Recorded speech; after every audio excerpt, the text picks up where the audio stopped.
Hello everyone, welcome to my channel Body Mind Healing. My name is Maria Sanchez. I am the author of the book Through the Storm, and my background is in holistic health, family practice, psychiatry, mental health, and a doctor of nursing practice. The case for today is the real obstacle to manifestation. And here is the question. I want to manifest something, but I feel my subconscious and other people's beliefs create doubt. How can I stay firm in my intention without being affected by them?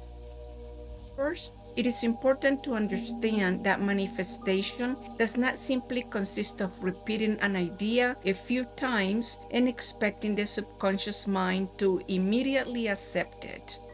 Manifestation is a practice of inner coherence that requires consistency, patience, and repetition. Over the years, we have accumulated beliefs, fears, conditioning, and ideas about what we can receive, what we can deserve, and what we believe is possible. We cannot expect to transform that entire inner world overnight. When we begin to hold a new vision for ourselves, it is normal for contradictory thoughts to arise. That does not mean that our subconscious is working against us. Often, it is simply reproducing what it has learned and practiced for many years. Transformation, therefore, involves teaching it a new inner reality again and again until what initially felt unfamiliar begins to feel natural. But in this case, there is an important contradiction that needs to be recognized. On one hand, there is a desire to believe I do not need to make a monumental effort to deserve what I want. On the other hand, there is still concern about whether other people believe we are worthy of receiving it. That is where the energy becomes divided. We cannot develop a new relationship with our own worth while continuing to give other people the authority to decide how deserving we are. As long as we need other people to validate our worthiness, part of us will continue depending on an external reality to feel secure internally. Before becoming obsessively focused on manifesting something, we need to return to our center. We need to ask ourselves, what do I truly want? What do I believe about myself? What do I consider possible for my life? Where did I learn that I have to suffer, struggle, or prove myself to receive? And why should another person's opinion determine what life is capable of offering me? We need to establish our own criteria, recognize our own worth, and begin freeing ourselves from the need to live according to other people's perceptions.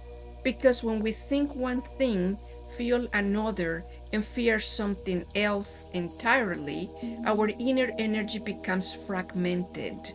The mind says yes, fear says no, and the need for approval asks, but what will other people think? From that place, it becomes very difficult to sustain a clear intention.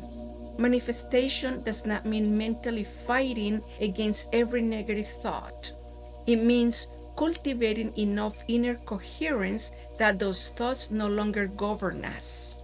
Doubt can appear without our having to obey it. Fear can arise without our turning it into a prophecy. And all thought can pass through our mind without our having to adopt it once again as truth. When that voice appears and says, I can't, I don't deserve it, or it is too difficult, we do not need to go to war with it. We can recognize it and say inwardly, this is an old belief. I no longer need to build my life from this place. And then, with serenity, we return to the intention we have chosen. The true practice is found precisely there, in returning. Returning when we doubt, returning when we are afraid, returning when someone does not believe in us, returning when our circumstances do not yet reflect what we are cultivating within ourselves. Over time, this new way of thinking, feeling, and perceiving stops being merely an exercise and begins to become a new inner identity. But we should also remember an important principle. Feeling that something is already ours does not mean deceiving ourselves or forcing ourselves to experience an emotion that is not genuinely there.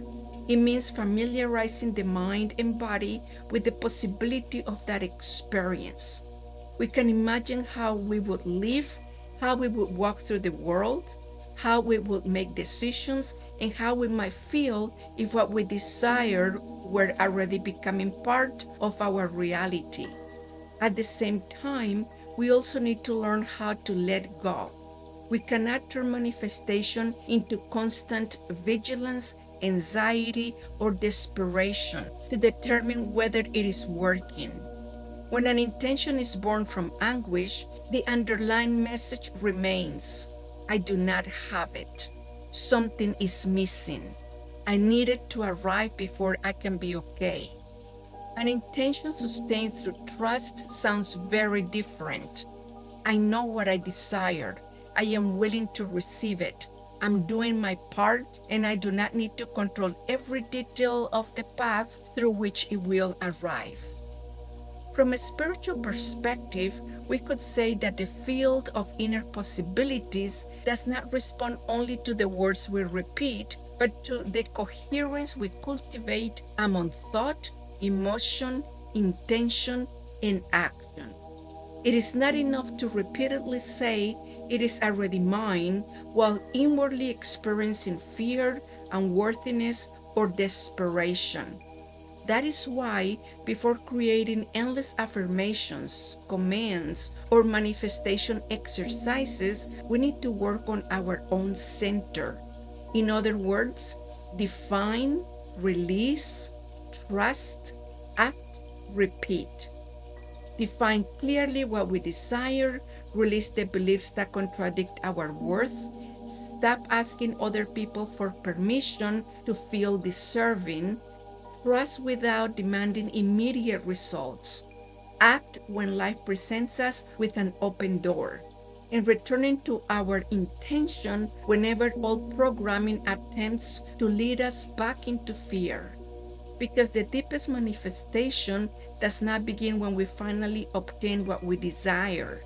It begins when we stop being the person who needs to convince the world that we deserve to receive and begin becoming someone capable of holding with peace and coherence the life we desire to create.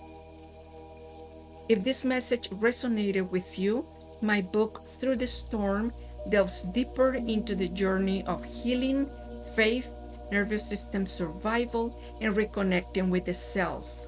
You can find it on Amazon under Maria Piedad DMP.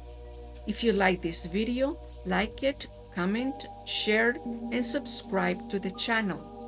See you in the next video.